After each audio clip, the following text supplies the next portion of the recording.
Montana, in November carried a particular kind of sorrow. The mountains in the distance faded into a mist as cold as silence. Overhead, the sky had long lost its blue.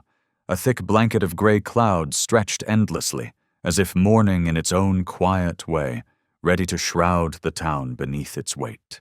St. Augustine's Church stood on a low hill overlooking a field of yellowed grass, a place often chosen for military funerals. That morning, it wasn't a house of prayer. It became a place of parting. Quiet, heavy.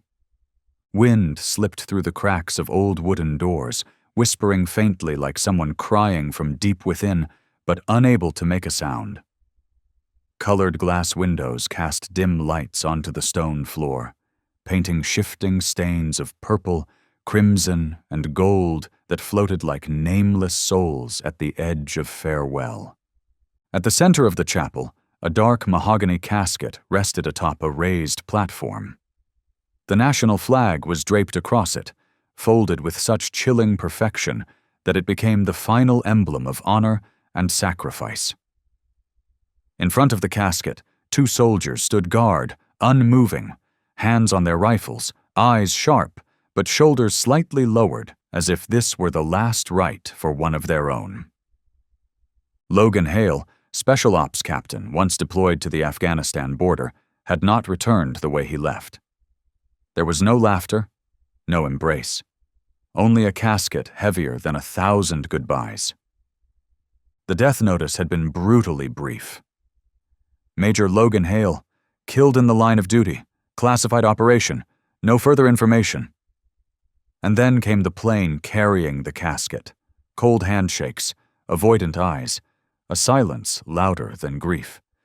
Lining the wooden pews were those who had once fought beside Logan. All in full dress uniform, jackets pressed crisp, polished epaulets gleaming, leather shoes reflecting the ceiling lights. But beneath the flawless exterior were shattered hearts. These men had survived war zones. But this morning, they were learning to survive something even harder than death itself. Helplessness. No one spoke. No one cried. Yet in every pair of eyes was a sorrow so tightly held it could crush the soul, as if one single tear would cause the whole room to collapse. In the first row sat Harper Hale, Logan's sister, alone. She wore a plain black dress. Her bare shoulders trembled beneath a thin shawl. Her brown hair was neatly pinned at the nape of her neck, revealing a pale face and sunken eyes that no amount of makeup could hide. Her hands gripped an old silk handkerchief, the last gift Logan had given her before his final deployment. Harper no longer cried. She had run out of tears the moment the news arrived. The moment she received the folded flag from the officer's hand, she knew she had lost him, truly and forever. The entire church felt weighed down by unspoken memories. Everyone there carried a piece of Logan's story.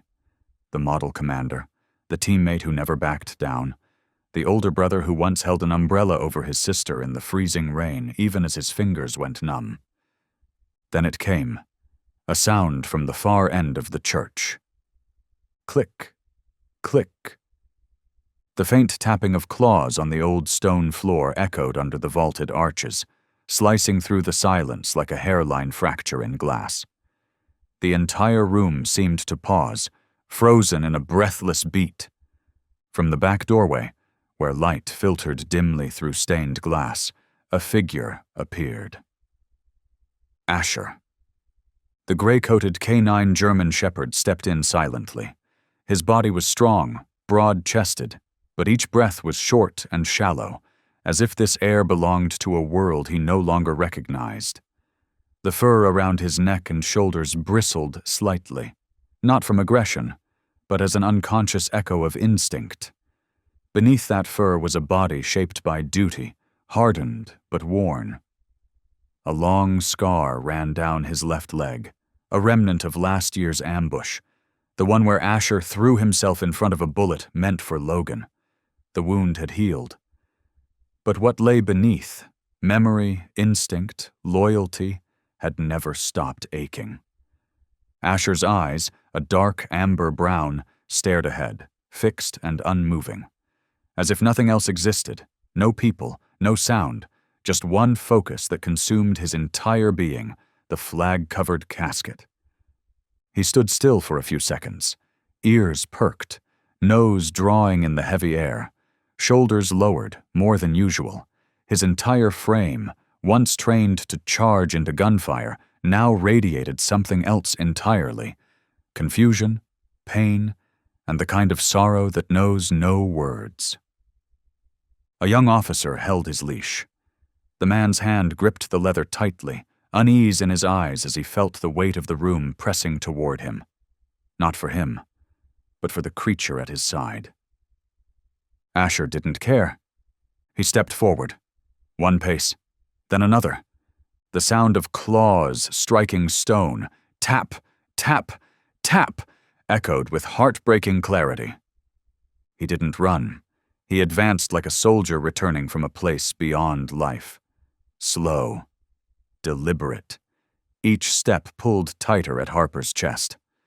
She turned her head and locked eyes with Asher, and in those eyes, she did not see a dog.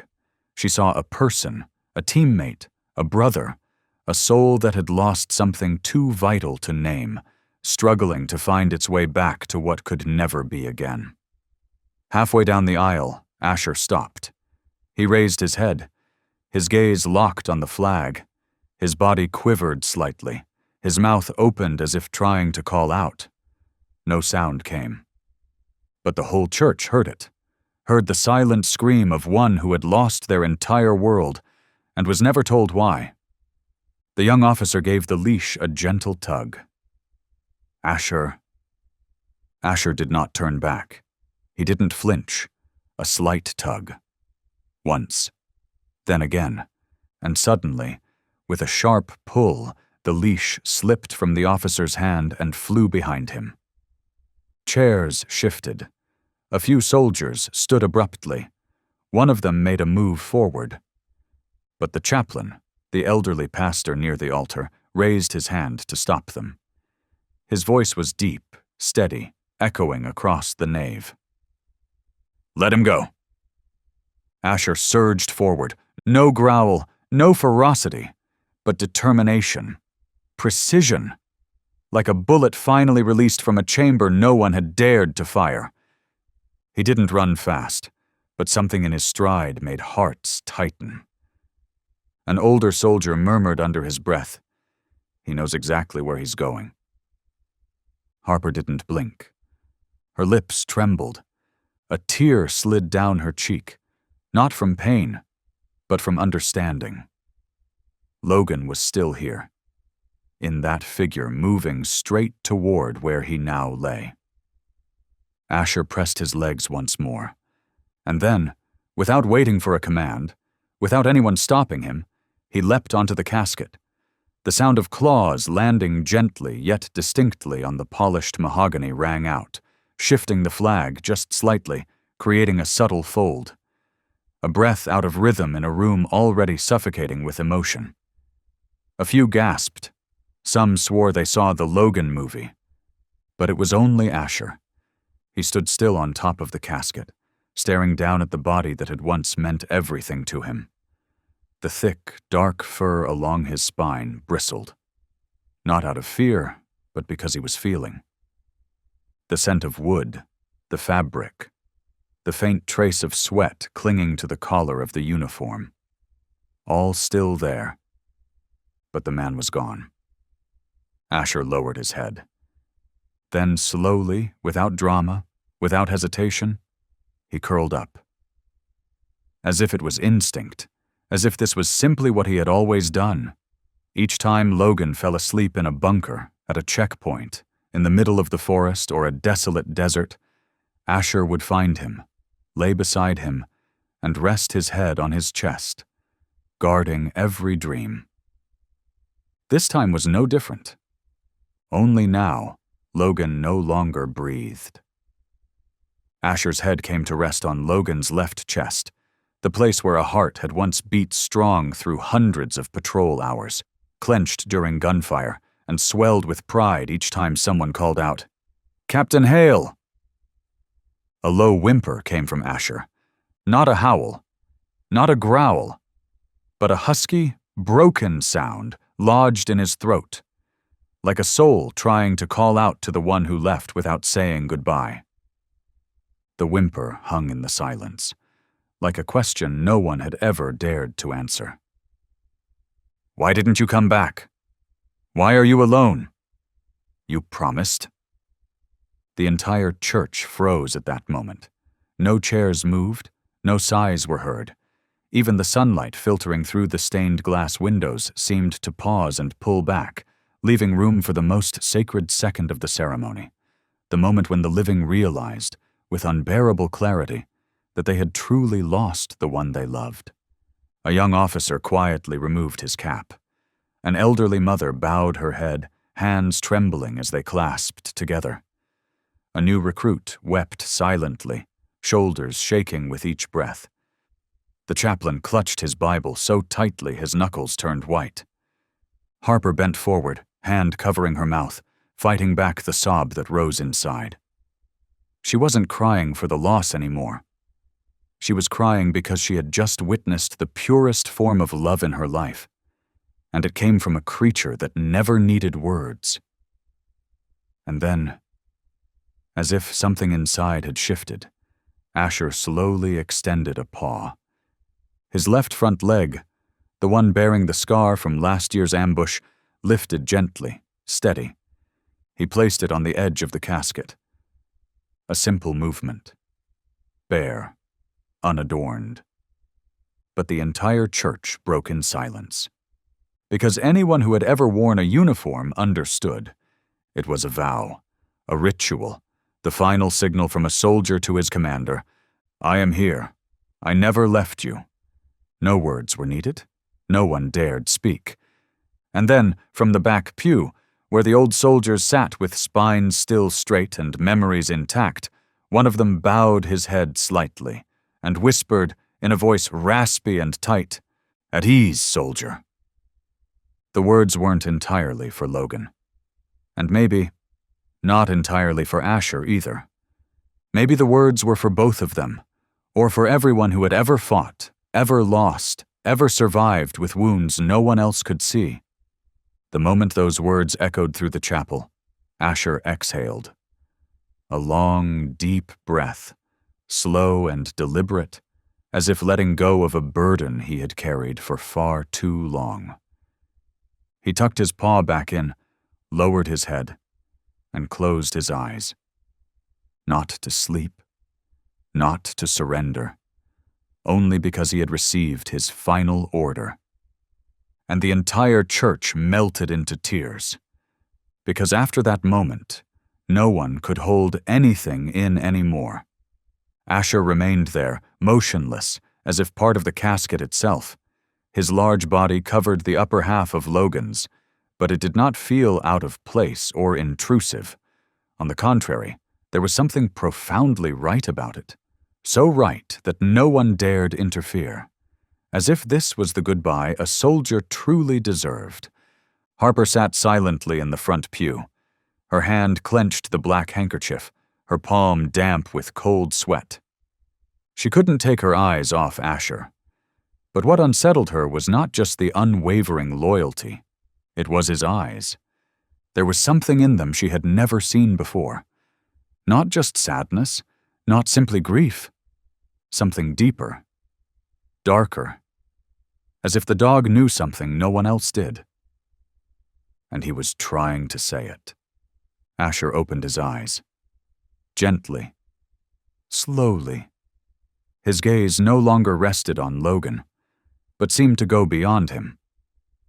As if something behind the casket, behind the sorrow, beyond even death itself, had caught his attention.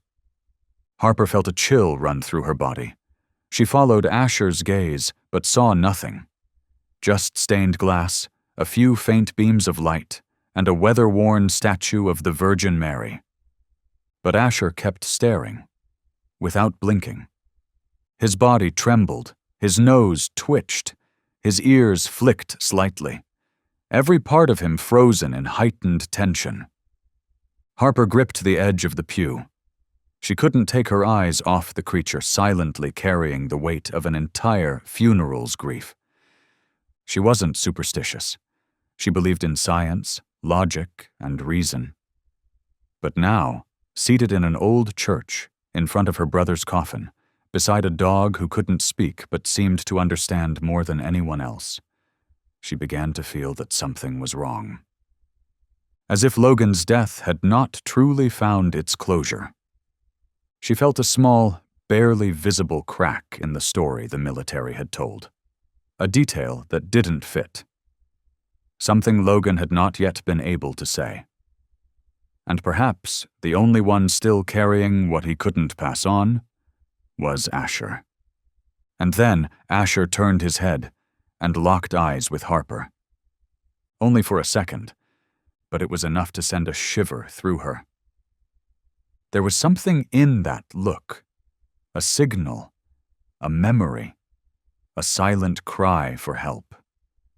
And in Harper's chest, something small shifted, a question that had no shape yet, a suspicion without evidence.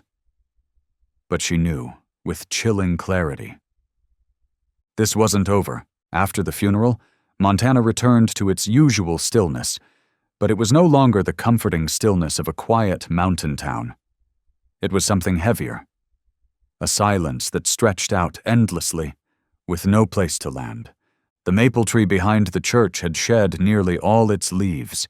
Its bare branches trembled in the wind, scratching tiny scars across the ashen sky. The fields beyond, once green and full in summer, now lay barren, cracked under a morning mist thick as sorrow. The cemetery gate remained half open, as if never fully closed after Logan's burial. Along the rows of stone markers, the white lilies laid that day had begun to wilt, petals drooping, droplets still clinging to their stems like tears left unwept. The signs were taken down, the folding chairs packed away, the canopies were removed, but no one could sweep away the cold that absence leaves behind. The soldiers had returned to base. The military trucks were gone. Harper left the church the next evening, the triangular folded flag in her arms. But her heart felt left somewhere on the stone steps beneath the altar. She couldn't remember what she had said on the way out, or if she looked back. She only knew that something remained unfinished. For 3 days after the funeral, there was no rain, but no sun either. The air hung still, not falling, not dispersing. Everything waited, as if the land itself was holding its breath, expecting someone to return. And then, on the morning of the 3rd day, the call came. Harper was making coffee in her parents' long unused kitchen when the phone rang. On the other end, a young man's voice, urgent and subdued. "We're very sorry. Asher is missing." Missing? Harper froze in the middle of the kitchen. "We've checked the kennel thoroughly. No signs of forced entry. No one saw anything. The collar is still intact. We think he slipped away during the night." Harper didn't respond. She put down her coffee mug, her eyes fixed on the space beyond the window. The wind stirred the curtain. It carried the scent of dry grass, and something older, something aching, a sense of loss that had not yet hit bottom. Less than a day later, the internet was flooded with photos. A gray-coated K9 lay curled at the base of a solitary grave. His head rested on the cold earth, his eyes half open, as if still on watch. The gravestone bore words etched deep into memory: Logan Hale, Commander. Brother. He never left a man behind. The picture had been taken at dawn, fog still thick, light barely there. Asher appeared blurry, almost fading into the loss he could not understand. Within hours, the hashtag number Bring Asher Home spread across social media. posts cut deep. No one ordered him, but he returned. The most loyal soldier has no words, but he's speaking for all of us. Let Asher stay where his heart belongs.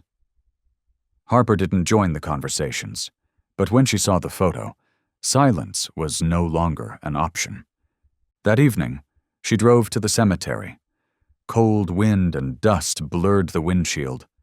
The same iron gate stood ajar, just like it had on the day of the funeral.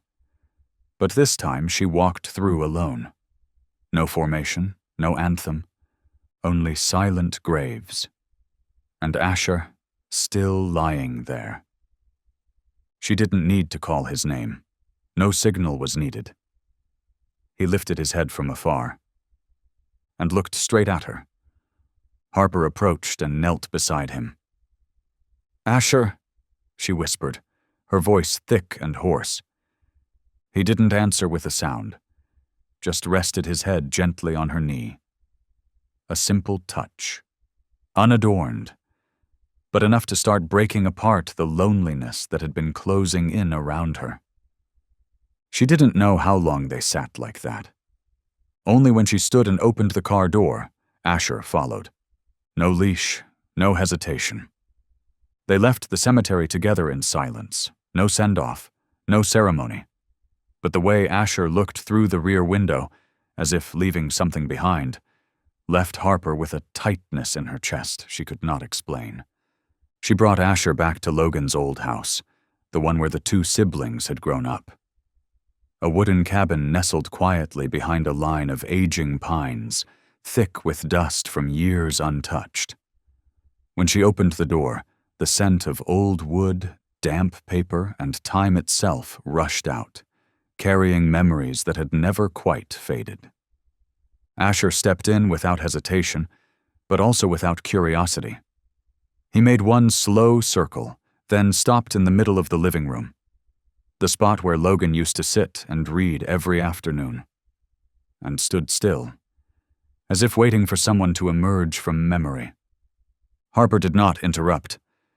She simply placed a small rug beside the staircase, so he would have a place to rest. But that night, Asher did not sleep there.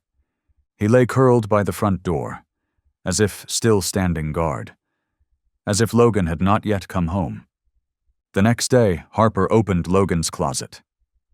As soon as the door creaked open, Asher, resting in the corner of the room, sprang up. His ears stood erect, eyes wide, staring at the empty space inside the closet as though someone invisible had just stepped out. Then he backed away, silent, shrinking into himself, afraid of something that could not be named. Harper didn't reach for him, but that night she took one of Logan's old shirts and placed it gently on the floor near Asher. No commands, no pleading, just a gesture. The next morning she found him curled up on it, his head resting on the collar, where the familiar fold still pressed against the fabric. At first, the connection between them was fragile, tentative, like thin ice stretched across a silent lake. There were no joyful embraces, no affectionate calls, none of the usual warmth of a typical dog and human bond. They lived under the same roof, but like strangers, or more accurately, like two souls who had lost something too vast to know how to reach for each other again. Harper didn't try to pet Asher. She didn't push affection, didn't impose closeness. She had seen too many people treat dogs like blankets laid over loneliness, thinking closeness could be commanded with food and routine. But she knew Asher didn't need pity. He needed time. She left space in every room for him to enter or not, placed food and water quietly, then withdrew, like a guest in what used to be her own home. Asher was no different.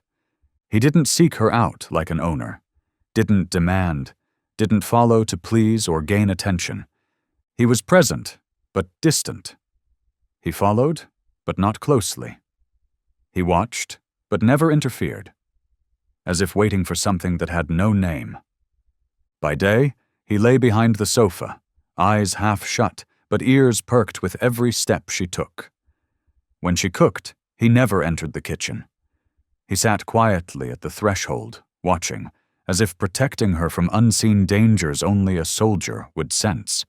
Harper reread Logan's old journals, the fragments of notes he had left behind. When she reached pages smudged with sweat and hurried handwriting, Asher would quietly lift his head, move closer, not to look, but to share the moment beside her. And day by day, something began to shift, slowly, but steadily. Asher began lying at her feet while she worked. Silent, like a living shadow. Never in the way, never needy, but warm and solid. He followed her into the garden. Didn't play, didn't run. Just found a spot near the gate, sat tall, and kept watch over the trail that led beyond, as if still on patrol, just like back at the base along the border. One night, Harper dreamt of Logan. A broken dream, no clear image, just a voice calling again and again in the dark. "Harper, don't forget. Don't let it be buried." She woke with a start, heart pounding. Her shirt clung damp to her back. She turned on the light. Asher was lying beside the bed, eyes open, unblinking. He hadn't scratched the door, hadn't barked. He just lay there, as if he had already known something was coming. A woman curled in fear from a nightmare, a dog guarding a grief that felt like a shape needing to be contained.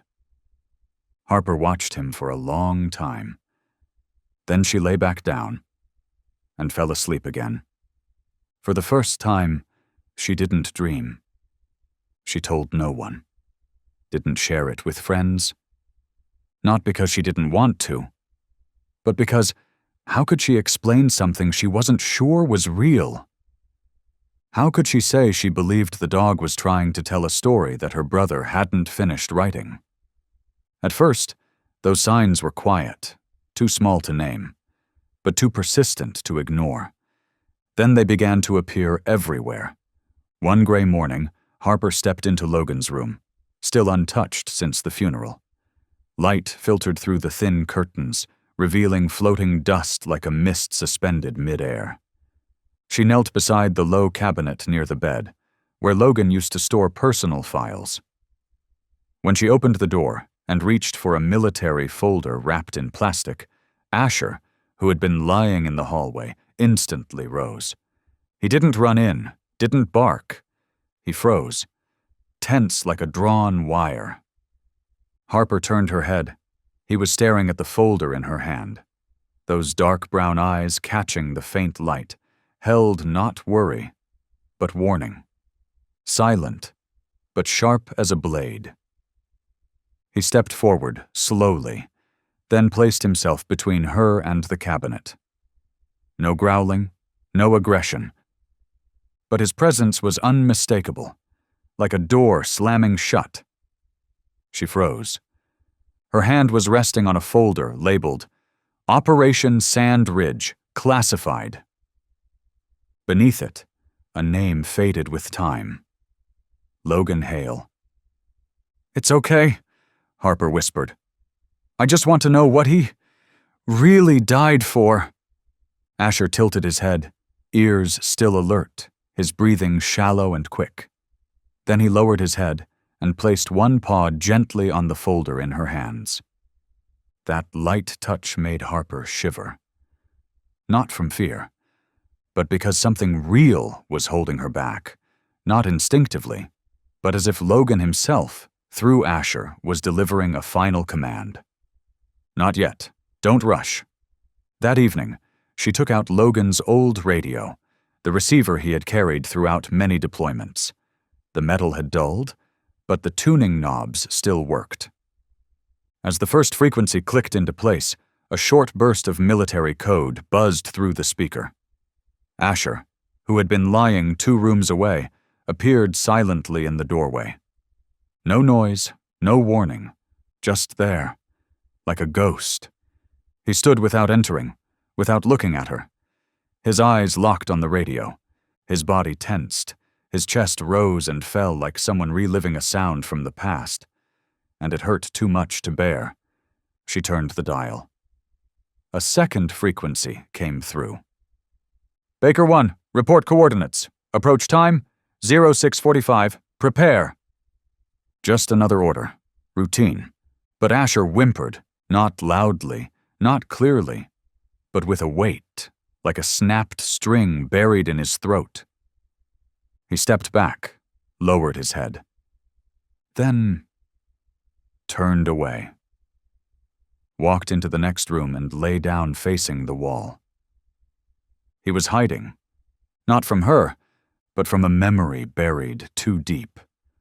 Harper didn't call him back. She just sat there, staring at the radio buzzing with static, and for the first time felt herself growing unsteady in the face of a truth still untold. A few days later, she found the key to Logan's wooden footlocker, the one he had carried from base to base, always locked.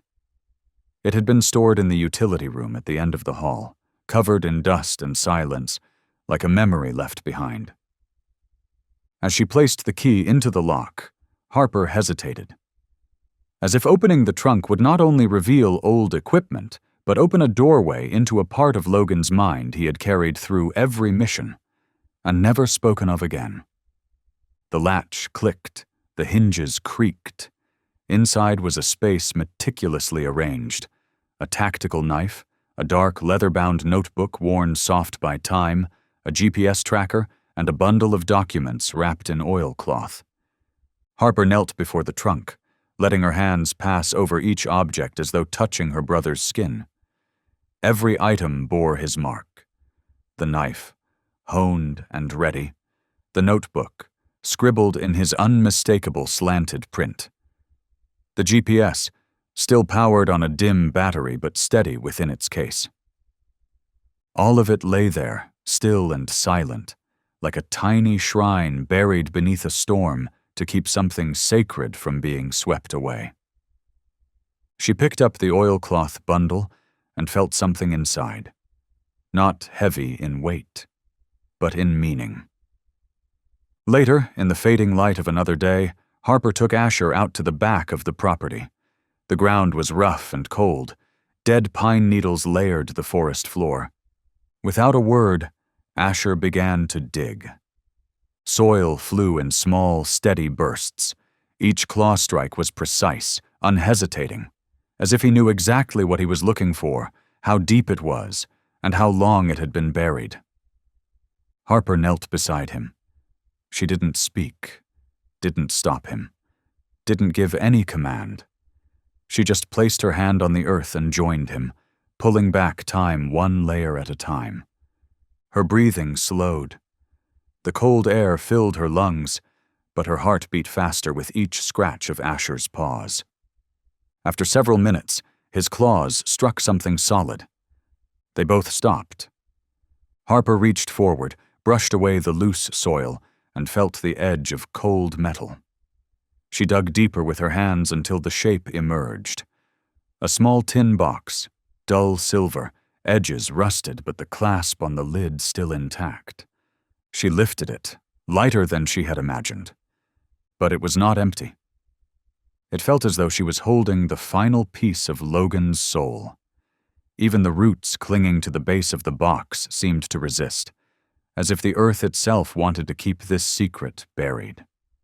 Harper opened the lid. Inside, there were 3 items. A stack of yellowed papers, edges slightly singed, covered in black-inked handwriting, most of it diagrams, military symbols, and rushed notes in red pen. Order altered, no confirmation. Who authorized this mission? Zrenia, no recording permitted. An unsent letter, marked clearly in red, to be sent to Harper, only if something happens. And a small memory card, the kind used in handheld voice recorders. Harper said nothing for several minutes. She sank down to the ground, back against a tree, hands trembling as she held the letter. Asher lay beside her, head resting on her leg, eyes open, as if watching every reaction, or reliving something himself. The letter was written in Logan's hand, this time neater, more deliberate, as if composed during a quiet night after a long battle with his own thoughts. Harper, if you're reading this, I may already be gone. There are things I couldn't say, not within the unit, not in reports, and definitely not to outsiders. Someone tried to push our team into an op with no clear origin, no logistical contact, no support. But the orders came anyway, and every response we sent was cut off midway. I began to notice strange behavior in the team, like they were being watched, like something was pulling strings. I started recording, secretly. The memory card you found, that's the last copy I kept. Don't give it to anyone, not even someone in uniform. Find someone you can trust. Clark knows part of it. Mason Clark. If you can find him, everything will start to make sense. I trust you. And Asher, if he's with you, then you're not alone. Logan. Harper pressed the letter to her chest. Her vision blurred, not from the wind. Asher let out a low whine, soft but carrying a lifetime of memory. The next morning, Harper packed the essentials. The letter, the memory card, Logan's notes, and the address of Mason Clark, a former special operative who had served beside Logan during several campaigns in the Middle East. She knew one thing for certain. Some answers could only come from someone who had stood next to Logan in the line of fire. Mason's cabin was nearly 80 miles from town, perched on the edge of a pine-covered hill, cold and isolated like the life he had chosen after discharge. Harper arrived just past noon. She knocked 3 times. No one answered.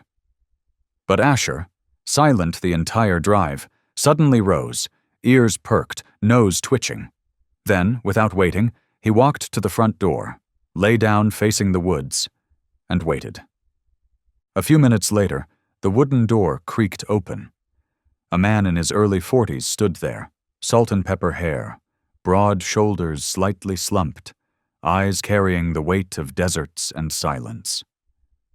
He didn't speak, but his gaze lingered on Asher for a long time. Harper Hale, she introduced herself. Logan's sister.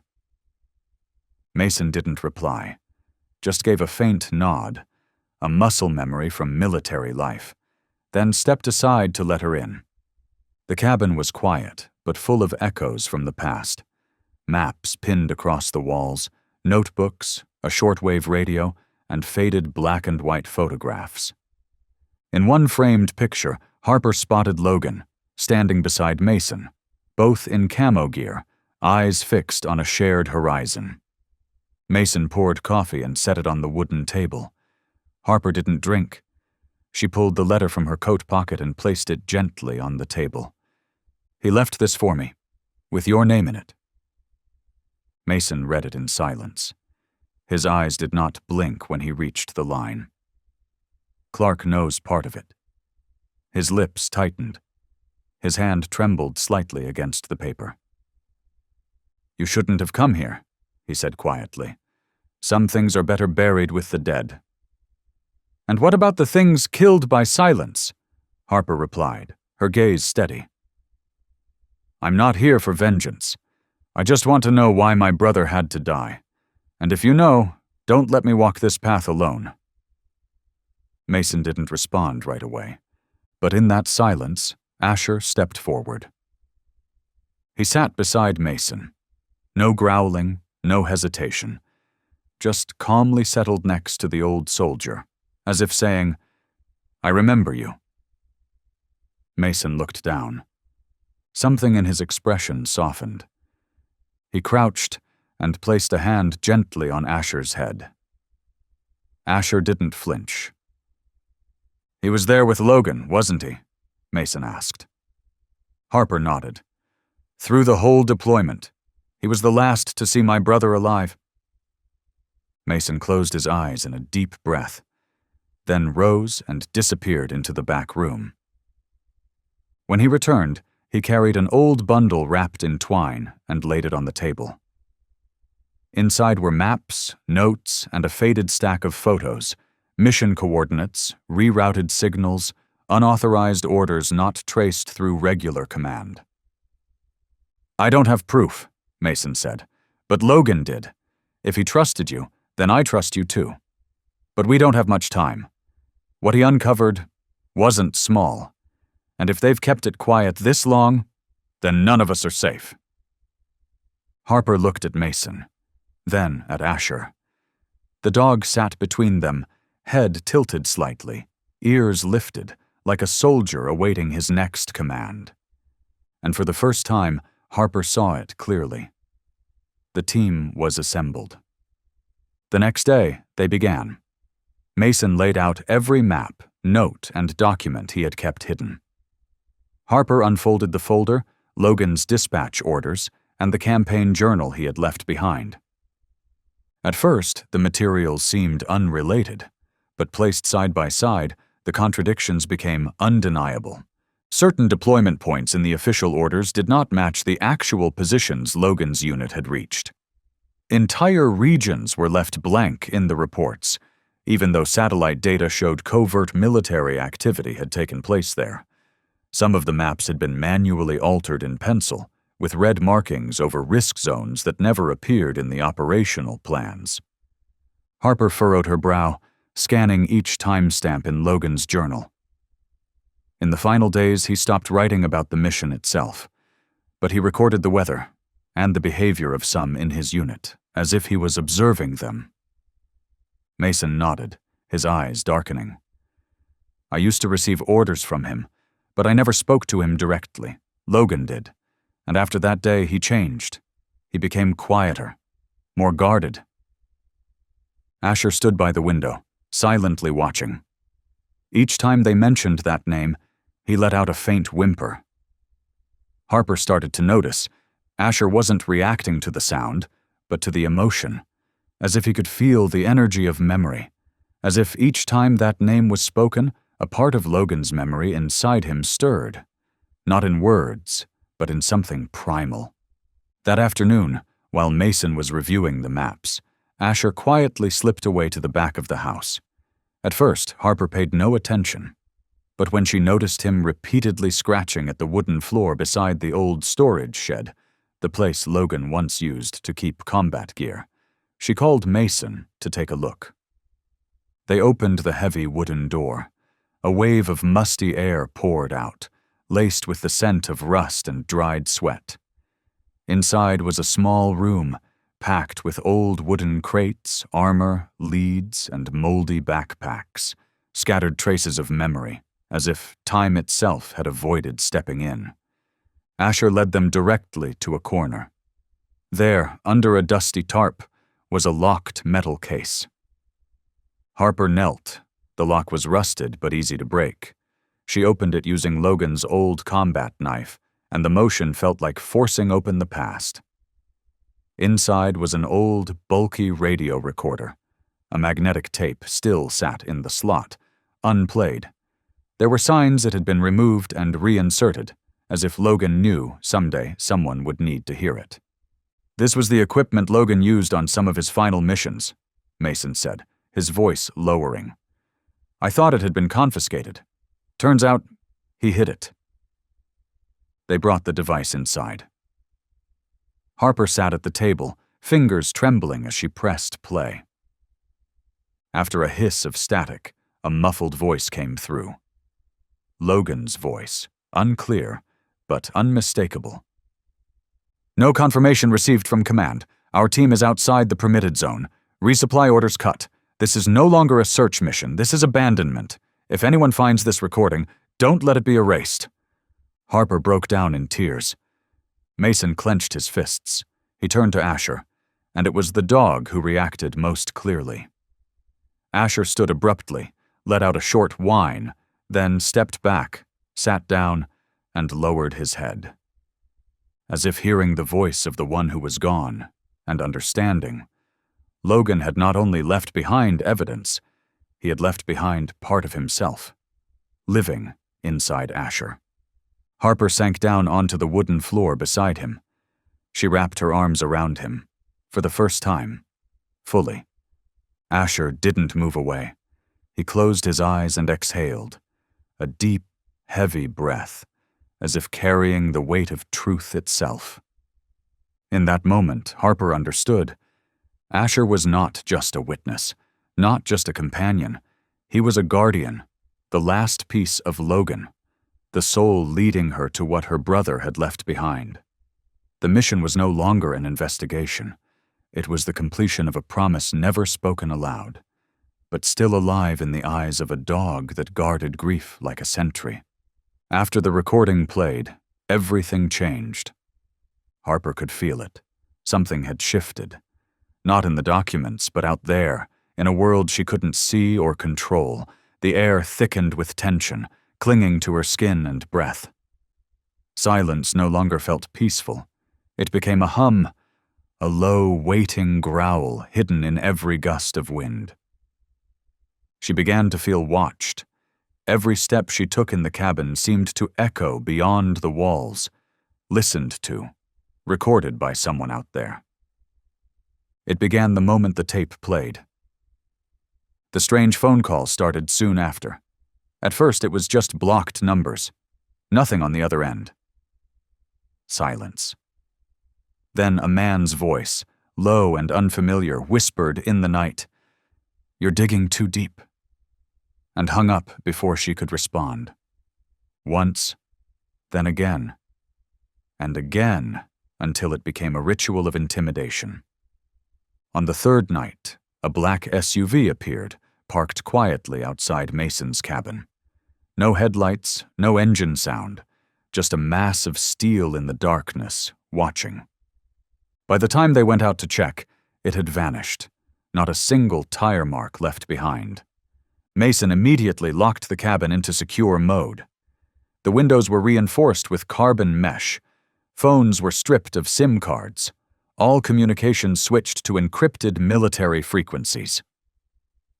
He divided the data into 3 encrypted drives, hiding them in 3 different locations throughout the house, one beneath the windowsill, one in a dog food container, and one inside a broken flashlight in the basement. "They know we're holding something," Mason said, eyes fixed on the signal monitor. "And they don't just want to stop us from speaking, they want to erase everything." Asher changed too. Asher no longer slept deeply like before. Each night, he lay by the window facing the forest, ears standing tall. There were times Harper watched him remain completely still for 3 hours, as if he were listening to a rhythm only he could hear. Once, Mason called his name 3 times before Asher reacted. And when he did, his eyes looked darker, deeper, as if they no longer belonged to this place, but to a distant trench 1,000 miles away. One night, Harper came downstairs for water and found Asher growling softly, his eyes fixed on a shadow beyond the tree line. When she approached, he backed toward her, positioning himself between her and the glass door, signaling that something was waiting out there.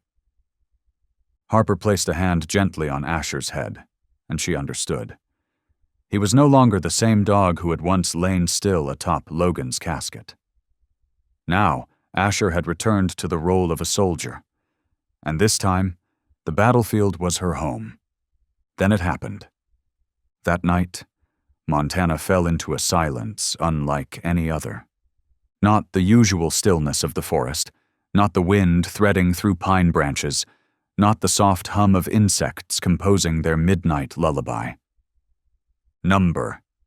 This was silence sharpened to the point of fear. The fog was heavy, draped like an invisible curtain around each tree limb, sliding through old pathways like a memory returning. The beam from Harper's headlights cut through the forest like a blade, slicing into the darkness, revealing broken branches and strange, twisted silhouettes, before sweeping past and leaving them swallowed again by shadow. There were no sounds, no birds, no wind, only the cold. And Harper's heartbeat, out of rhythm. Her grip tightened on the steering wheel as she turned onto the narrow dirt road leading to the cabin. Her pulse quickened. not from speed, but from an instinct she could not name. A creeping unease coiled up her spine like a blind snake, sliding over each vertebra. Her intuition needed no logic. Logan had once told her, when the silence is too perfect, it's no longer silence. It's a trap. Harper turned off the engine. The last light went out. Everything before her, the gravel road, the small wooden fence, the old maple tree on the left, looked exactly the same. But something was wrong. Deeply wrong. She stepped out of the car, slinging the backpack that carried the documents and memory card over one shoulder, the other hand gripping a half-finished cup of hot coffee from the local library. The steam curled upward, but could not push back the fog now coiling around her ankles like cold fingers. Crossing the damp grass, she passed a patch of wildflowers that had just started to bloom, the only fresh thing in this heavy night. But she didn't stop to admire them, as she usually would. Her eyes scanned the space around her, the swaying leaves, the tree shadows stretch over the porch steps. None of it felt right. The cabin stood there like a ghost. No lights, no sound. Not even the familiar tapping of Asher's claws on the wooden floor. The soft, rhythmic clack that always greeted her return. Silence, as if the house had been drained of life. Harper frowned. She stepped to the front door and tested the handle. Locked. Good. Still uneasy, she walked around to the back, to where Asher usually kept watch each night, where the shadows of the trees reached the kitchen window, normally just the play of foliage, but tonight they looked like outstretched hands in a dream. She stopped. The wind chime, the little bell beneath the porch eaves, wasn't moving. Even though the wind slipped past her shoulders and teased strands of her hair. It remained still. She looked down at the back door. It was ajar, just a crack, but enough for light from the yard to slip inside. And what made her shiver wasn't that it was open. It was that she didn't remember leaving it that way. Harper stepped back. The chill no longer came from the air, but from the deepest corner of her instinct. Then she heard a sound. Not leaves, not wind. Breathing. Close. Very close. Harper moved slowly along the rear porch. Mist brushed her cheek like a cold hand. The air was thick, silent enough that she could hear her own heartbeat. She scanned the trees, and for a moment it felt like even the leaves were holding their breath with her. A faint rustle, barely audible. Could have been the wind. Could have been something else. Then, it happened. A shadow burst from the bushes to her right, fast as an arrow loosed from a bow that had been drawn all night. Harper saw only a flash of motion, low, strong, and then the ground vanished beneath her. She was slammed down. Her body hit the damp soil hard, her back jolted with pain, mud splattered her face and hair. No time to scream. A hand clamped over her mouth, reeking of sweat and rusted metal. Her neck was pinned to the ground. The other hand reached for something. Cold, thin, sharp. A knife. "Don't move!" His voice hissed through clenched teeth, rough, dry, still full of command. "Give me the memory card. Now!" Harper couldn't breathe. Her heart pounded in her chest like it was trying to break through her ribs to escape. Her hands searched blindly for a rock, a stick, anything to fight back, but there was only cold soil and crumbling leaves. The blade pressed against her throat, ice cold, so close she could feel its trembling edge tighten with each squeeze of his hand. The memory card. It was in the backpack, right next to her. If he found it, it would all be over. And Logan would be buried again, for good. Part of her wanted to scream, to thrash, to kick him off, but fear froze her. Her muscles wouldn't move. Her fingers twitched weakly. Pain stung. The knife had nicked her skin. Blood welled up, drop by drop. She was going to die. Here, in the dark, alone. And then she saw Logan's face, not clearly but his eyes, staring through her from behind Asher's gaze. No words, no tears, just one thought rising in her mind. If you fall, let it be for the truth. The moment that thought formed, Asher arrived. No bark, no warning paw steps, just a gray blur cutting through the night like sharpened wind. No one saw where he came from. Only that he streaked across the yard like he had been fired from a gun. 4 legs fully extended, back low, ears pointed like twin spears, and his eyes. They were no longer a dog's eyes. They were the eyes of a warrior. A growl exploded, low, sharp, tearing the already tense air in two. The man turned, but too late. Asher struck, all his weight packed into a single lunge.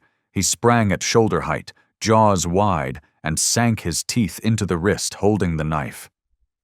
The blade clattered to the cold ground, like the sound of a final bell. The man screamed, a raw, throat-tearing scream of shock and pain. Harper scrambled back, covered in mud, her clothes torn, but her mind was clearing fast.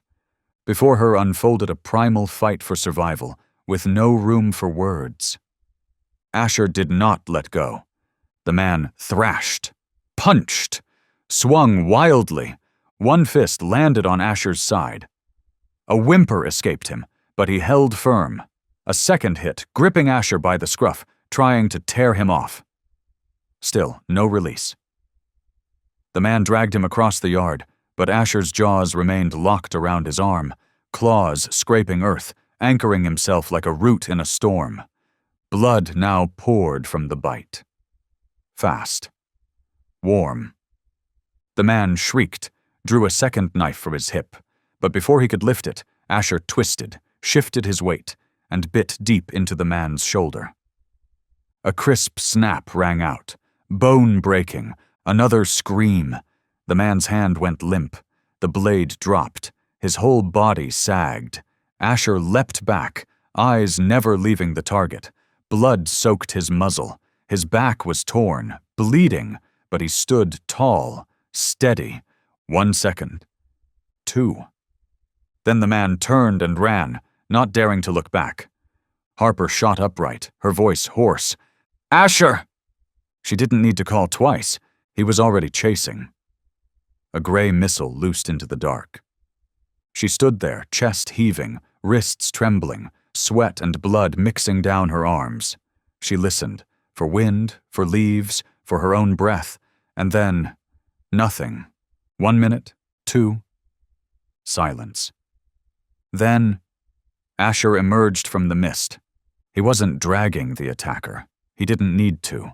His belly was streaked with blood. A deep gash marked his left shoulder, his coat soaked, his hind leg lifted slightly, maybe dislocated or bruised.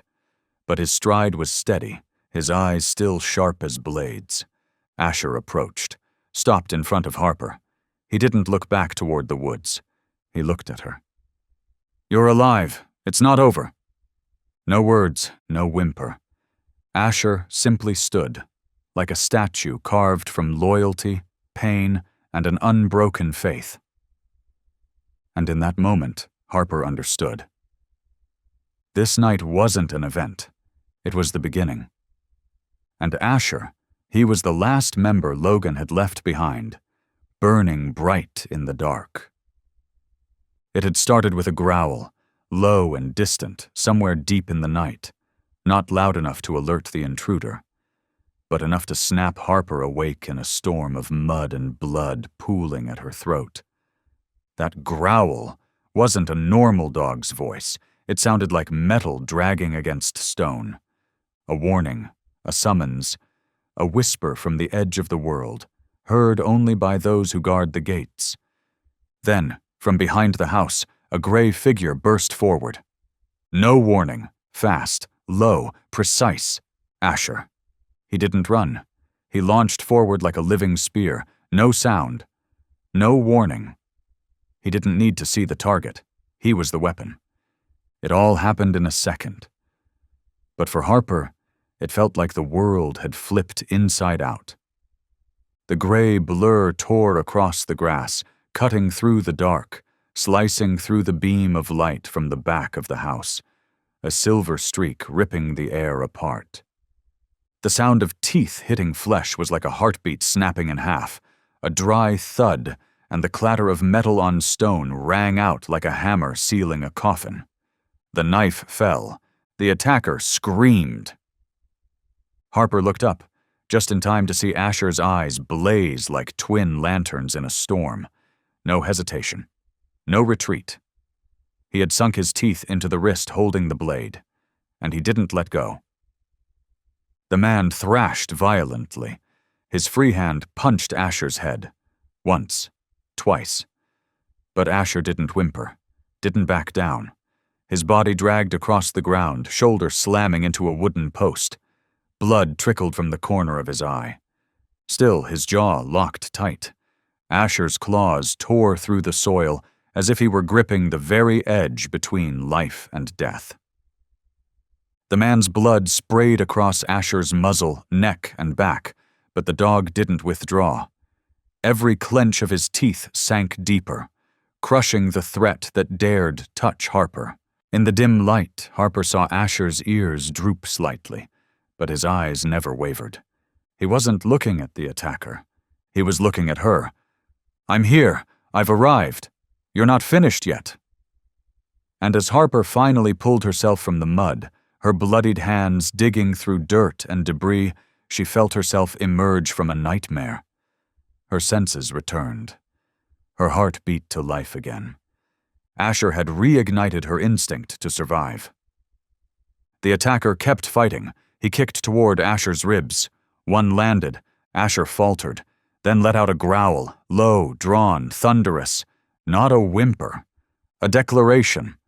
The man staggered back, pale, eyes wide with panic. He tried to yank his arm free, but Asher shifted, bit higher toward his shoulder. His teeth drove in like nails into wood. The man shrieked, grabbed Asher's fur, pounded his fists down. But every blow landed like fists on a steel door with no hinges. Asher didn't let go. And Harper, through ragged breath, saw something strange. Asher wasn't fighting with teeth. He was fighting with memory, with everything Logan had left behind. And with each surge of muscle, each scorched breath, Asher roared in place of Logan. "I'm still here! I'm still protecting!" The attacker gave one last heave, then collapsed, stumbling away. Blood streamed down his arm. The knife was gone. His will was gone. He turned and fled. Asher didn't hesitate. He gave chase, not with rage, but with duty. A soldier does not stop until the mission is complete. Harper sat upright, shouting instinctively, "Asher!" But he had already vanished into the woods, like a shadow sent by a soul no longer among the living. 1 minute, 2. Harper could only hear her own breath, and the soft drip of blood from her neck to the earth. Then Asher returned. He wasn't dragging the attacker. He didn't need to. Blood covered his coat. His muzzle was scratched. A long gash ran across his neck. But he walked upright, each step grounded and sure. Harper couldn't speak. Asher approached, stopped before her. He didn't pant, didn't collapse. He just looked at her. "You're alive. I'm alive. The mission isn't over." And in those deep, unwavering eyes, Harper no longer saw the dog from Logan's funeral. She saw the soldier Logan left behind. Asher emerged from the fog like a memory stretched into reality. No longer a normal dog, but a figure forged of blood, mud, and silent loyalty. His coat was stained, with the attacker's blood, and his own. The wound on his shoulder still bled, dark drops falling onto the grass like sharp notes in a symphony of a night never to be forgotten.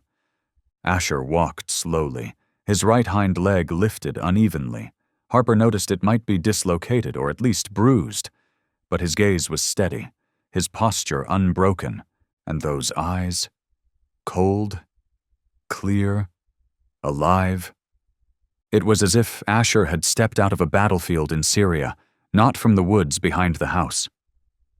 When Harper looked up, her body still trembling, she saw him standing there, just a few steps away. No barking, no whining, no need to be called. Asher simply stood in front of her, like a wall, like a soldier. He no longer looked back at the forest. He looked only at her, with eyes that said everything. You're alive. I'm alive. What needed to be protected has been kept safe. Harper couldn't hold on anymore. Her legs gave out, like all the adrenaline in her body had dissolved the moment the attacker vanished. She collapsed, fell to her knees in the wet earth, blood-soaked grass, mist curling into her hair. And she embraced Asher. She didn't know how she did it, only that her arms wrapped around his neck, where his fur was still matted with blood and dirt.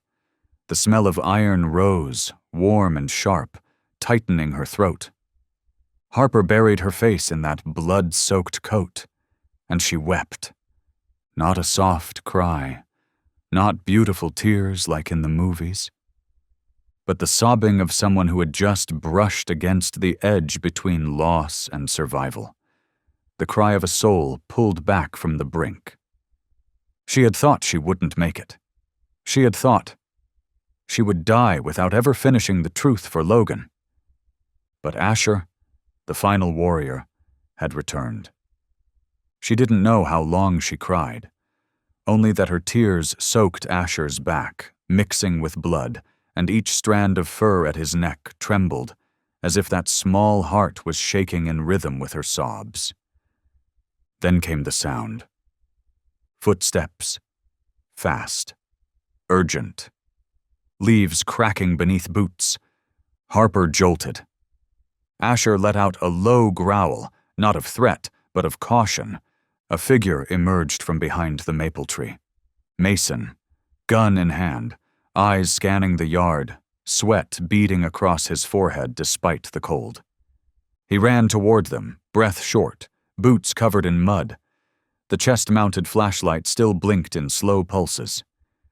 He stopped when he saw Harper and Asher, one on her knees, one standing guard, both streaked with blood. The sight froze him. He had heard Asher's growl through the collar's personal locator. It wasn't the training signal. It was the sound of real combat. He had run without thinking, terrified he would be too late, but he wasn't. They were still there. Whole. Bleeding, but unbroken. Mason moved closer, lowering the gun. "Are you hurt?" he asked, voice nearly breaking. Harper didn't answer. She only gave a small nod, then turned to Asher, as if to say, it was him. Mason knelt, setting the gun aside, facing Asher. And for the first time in years he saw that look again, the look of a silent comrade. A look he once saw in another dog, one that had dragged him from an explosion zone, a dog that hadn't survived. Asher returned the stare. No blinking, no lifting his head. Just standing still, like a monument. Mason reached out, very slowly, and gently touched Asher's head. No pats, no rough strokes, just one careful motion carrying everything he could not put into words. "I thought I'd seen it all on the battlefield," Mason said, eyes never leaving Asher. "But nothing like what I just witnessed." 3 figures, a soldier, a girl, a warrior carrying memory. They stood there, in the dead of night, on soil soaked in blood and crushed grass. No one said another word, because none were needed, only a single glance. And it was enough to know. From here on, there was no turning back. Harper stood. Her hands still trembled, but her eyes were different. She didn't look at Mason. She looked at Asher. And in that moment, she no longer saw her brother's dog, not the loyal creature who had once curled on a coffin in the middle of a church. She saw the living symbol of Logan, the last comrade still standing. A soul of instinct, memory, and unwavering trust carried on 4 legs and a heart that had never betrayed. She placed a hand on Asher's head and whispered, her voice breaking, "Thank you, not just for saving me, but for never leaving my brother." Asher tilted his head slightly, as if he understood. No bark, no sound, just one step back, then he turned to stand between Harper and Mason, shielding from the wind, shielding from the night, shielding from the fear that still lingered. That night, no one slept. The blood was washed off. The wounds were bandaged for now, but what remained in their hearts could not be scrubbed clean. Mason sat on the porch, his rifle beside him. Harper sat nearby, eyes fixed on the forest. Asher lay at the threshold, head resting between the two of them, ears still alert, eyes open, chest rising and falling with every deep breath. No one spoke about what had happened, because they all understood. The most terrifying part wasn't the attack itself. It was what might come after. Mason knelt once more. This time not to check a wound, not because of fatigue, but out of respect. He looked up at Asher, into the eyes of a dog who had seen battle, who had survived, who had quietly disappeared from official reports. But never before had he seen eyes like these. It wasn't just a gaze. It was a living memory, the burden of a warrior, not needing rank, not needing medals, but carrying out the mission to the very end. He placed his hand on Asher's head, palm stained with blood, warm, real, no longer a legend. And he whispered, voice hoarse, "I used to think I'd seen everything there was to see on a battlefield, but nothing is like what I witnessed tonight. Nothing is like you." Asher didn't move. He stood still, ears lowered slightly, not from exhaustion, but from the release of a weight carried far too long. Beside them, Harper watched quietly. In her eyes now there was no simple gratitude, no sentiment of owner and dog. There was recognition. She no longer saw Asher as what survived Logan, not a pet, not a companion, but a part of Logan himself, a piece of the truth, a soldier, of flesh and blood, of instinct, and a heart that had never betrayed. In him, she saw everything Logan had ever believed in: loyalty, the will to survive, and a silence heavy with things left unsaid. In his proud stance, she saw that Logan had never truly left. The night mist thickened. The world around them was completely still, but it no longer felt threatening, because in that silence, the truth was beginning to take shape. Mason stood, eyes heavy. He looked at Harper, then at Asher. A triangle of trust had just been forged, not through words, but through blood. And he spoke, slowly, almost as a declaration. This night wasn't just an attack, it was a warning, a signal from a war that never really ended. From this moment on, there's no turning back.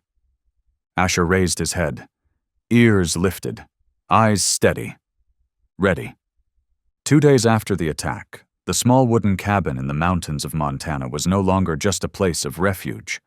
It had become the center of a covert investigation. Inside, the warm light of a desk lamp fell over scattered papers, maps, troop movement diagrams, encrypted journals, and a laptop with a waveform analysis on screen. The soft clicks of a mouse echoed steadily, mingling with distorted audio recordings. No longer ignored. Logan, in the final recording decrypted by Harper and Mason, didn't raise his voice. But every word was a ticking bomb. I was reassigned last minute. No prior notice. The operation code doesn't match. The radio frequencies were blocked internally. I suspect the new route is a trap. If someone hears this recording, check the S13 grid on September 14th.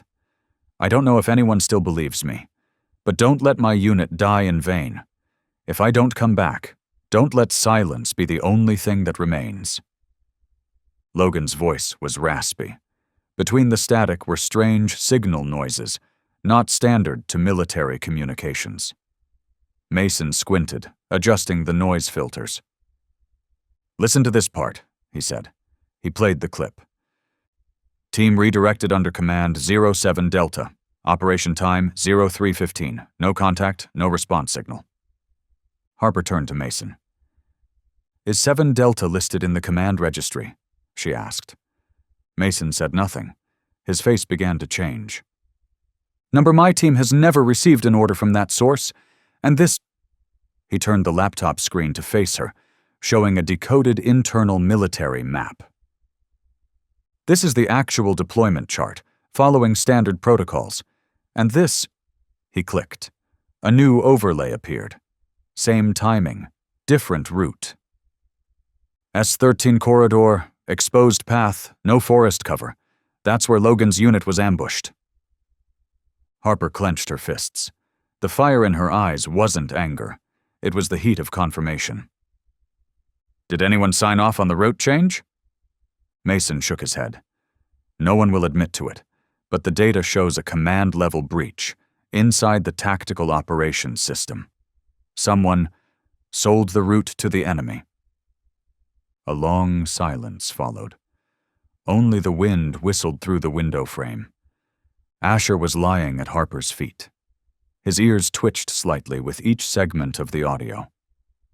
When the final recording played, he let out a soft whimper, low and short, as if he had just recognized something familiar. Mason looked down at him. He reacted to this part. Harper looked surprised. "Why?" Mason was silent for a few seconds.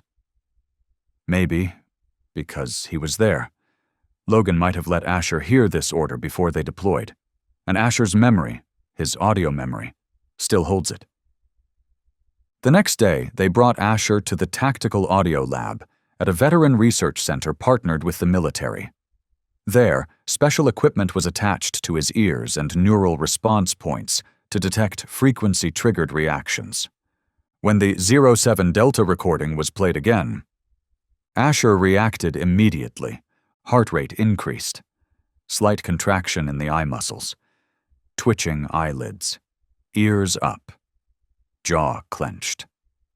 When the segment reached Logan's line, "No communication response," Asher growled, softly, but just enough to register as a psychological stress response in the system. Mason nodded. "It's not only humans who remember. Asher didn't just carry Logan's life. He carried the memory of the command that cost him everything." Harper compiled everything. The original and altered operational maps, the recording of Logan's voice, the handwritten journal from the box buried under the apple tree, the audio trigger response from Asher's test, SIM card extraction data linked to anonymous threat calls, GPS logs matching the attack's timeline from archived data, a complete file. She sent it to the Pentagon, not through a lower channel, but directly, calling one of Logan's old friends, Lieutenant Colonel Barrett, who had once served with him in Afghanistan. "Everything is in here," Harper said, her voice strangely calm. "It will burn through an entire wall of silence, and I'm ready." Barrett remained silent on the other end. Then he said, "You've gone farther than Logan ever dreamed. And you're not doing it alone." 7 days later, the case was entered into an internal investigation. 3 days after that, a senior officer from Logan's former unit, Major General Owen Kessler, was arrested. The charges: abuse of command authority to manipulate deployment orders, deliberate disruption of tactical communication during high-risk operations, aiding the enemy through illegal financial exchanges for classified route information. The military tribunal reopened the case that, for more than 2 years, had been quietly closed under the label the Logan Hale Incident. And this time, no one accused Logan of tactical misconduct. On the contrary, he was exonerated and finally called what he had always been, the man who died telling the truth. That morning, the Montana sky was unusually clear. After days of heavy fog and gray clouds draped across the mountains, the sky opened like a sign. Sunlight touched the land that had long hidden too many silences. But now, the truth was finding its rightful place. At 8 a.m. Washington time, a special news bulletin aired. The United States Department of Defense officially announces the findings of the investigation into Major Logan Hale, the Special Forces officer who died during the 2022 border operation. After a 17-day inquiry, and with additional evidence from internal and civilian sources, the Military Council has concluded that Logan Hale did not violate tactical orders. He died trying to expose the manipulation and internal leak of classified information from within command. Logan Hale is posthumously awarded the Medal of Honor, and his name will be etched onto the National Memorial with the inscription, "A warrior who fell for speaking the truth." Harper sat still in front of the screen. In her hand was Logan's old dog tag. Rusted at the edges, the lettering faded. But now, its meaning burned brighter than any medal. She didn't cry. She didn't need to anymore, because her tears had become the blood of justice. Beside her, Asher lay silently, his head resting between his front paws. He wasn't looking at the screen, but his ears lifted slightly when he heard the name, Logan Hale. And Harper noticed it. Not reflex, response. 1 week later, the official memorial was held at Arlington National Cemetery. The flag that had once covered Logan's casket was folded a second time, the first at his funeral, this time as a symbol of recognition, not farewell. Harper stood in the front row. The dress uniform she had borrowed from Logan's former unit looked both strange and familiar on her, as if she were walking in his footsteps, wearing invisible boots. When the Pentagon's representative read his name, the sound stretched across the space. The wind swept over the grass-covered hill so gently that many could believe Logan's spirit was walking quietly among them. Then, when the granite plaque was unveiled, his name appeared clearly against the pale gray stone. Logan Michael Hale, 1985 to 2022. A warrior who fell for speaking the truth. Harper placed her hand on the inscription. It wasn't cold. It was warm, as if truth had a heartbeat. Asher stood beside her, untethered, no leash needed. He looked at the words, then turned his face toward the wind, as if listening for a familiar command echoing from far away. Harper whispered, "You've come home, Logan. You're no longer the one they blamed. You are the one who kept our conscience alive." That evening, the headlines were everywhere. But Harper didn't read a single article. It wasn't because she was cold or indifferent. It was because she had lived through every moment, in skin, in flesh, in the tears that fell onto Asher's back as he lay guarding Logan's grave through those days when no one else was watching. She didn't need more praise. But there was one event, a single moment, where she knew she had to be present. Because the one who deserved it had never once asked for anything. 3 days after Logan's memorial, the Special Tactical Command issued a decision unprecedented in military history. To hold the first ever honorary retirement ceremony for a K-9 warrior, Asher, recognized as an individual who fulfilled his duty to protect his comrade, safeguard classified information, and contribute to bringing the truth into the light. The ceremony was held at the very base where Logan had once served. No grand media coverage, no live broadcast, only those who were meant to be there.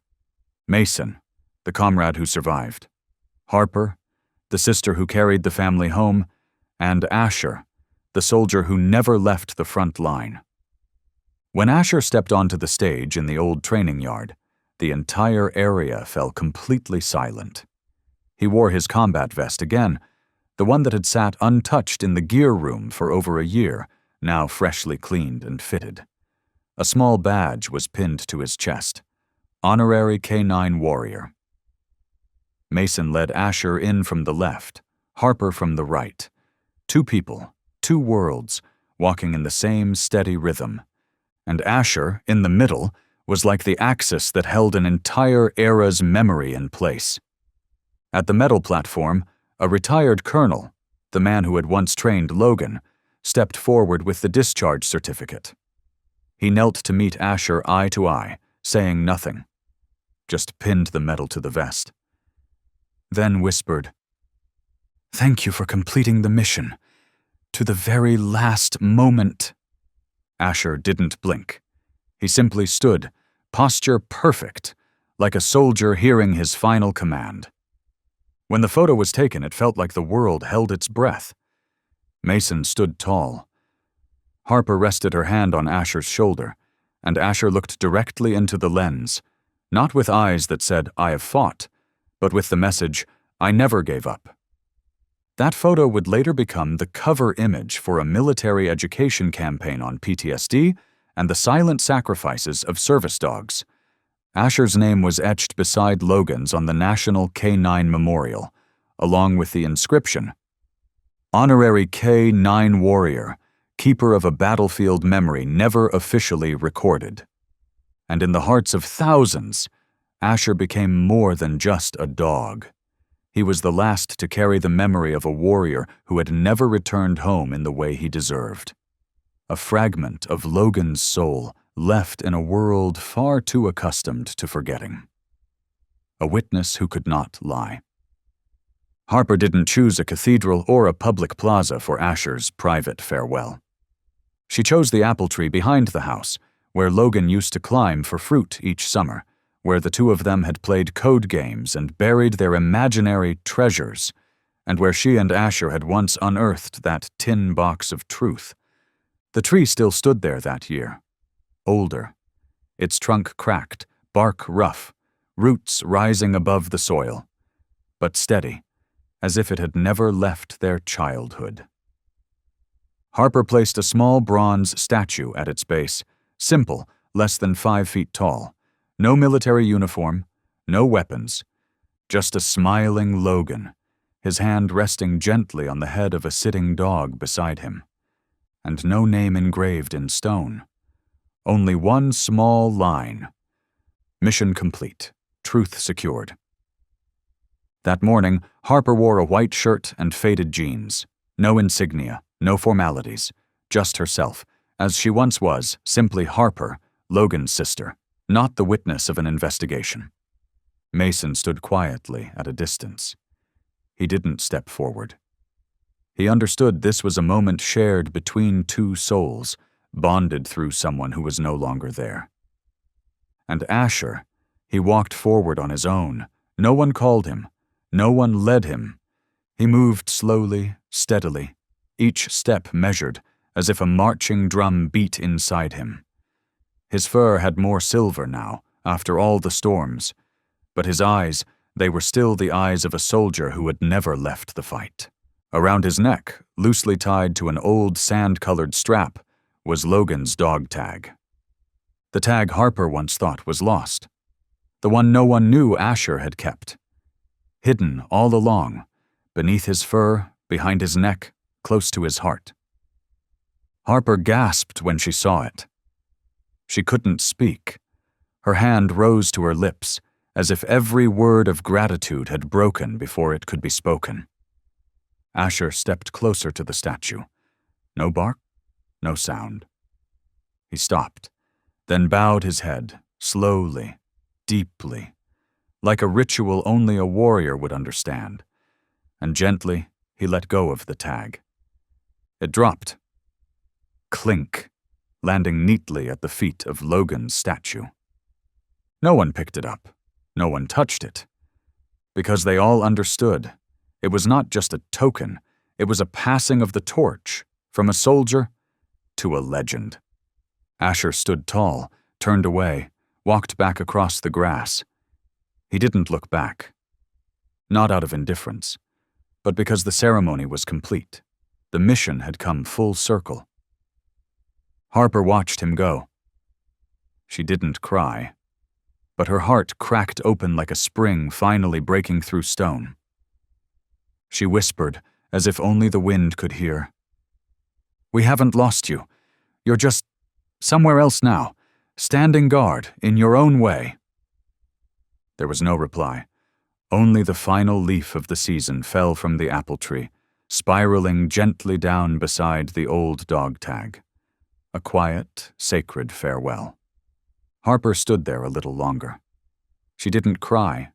She didn't smile. She simply felt peace.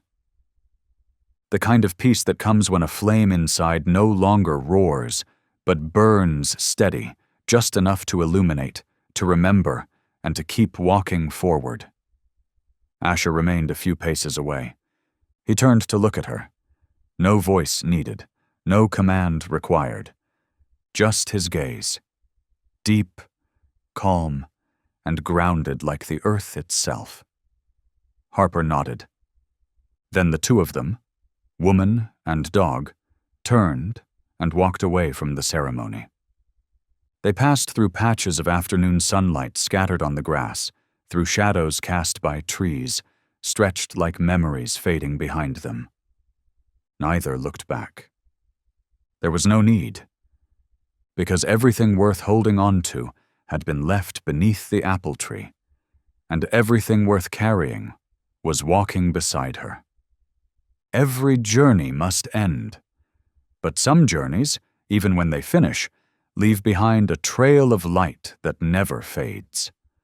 A light shaped like a soldier who fell for the truth, a dog who fought to the last breath, a woman who refused to let silence be the final word.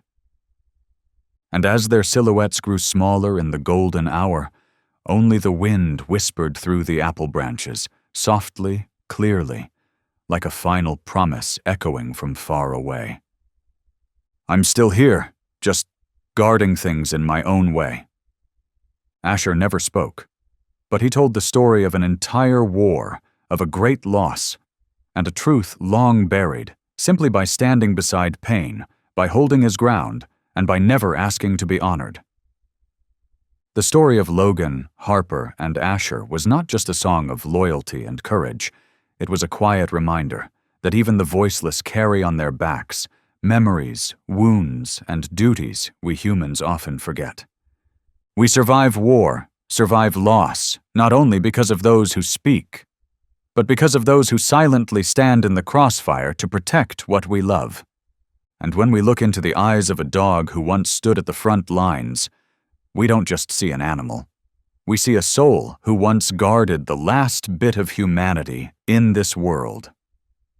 Love an animal as if it were the hand of someone you're not yet ready to say goodbye to.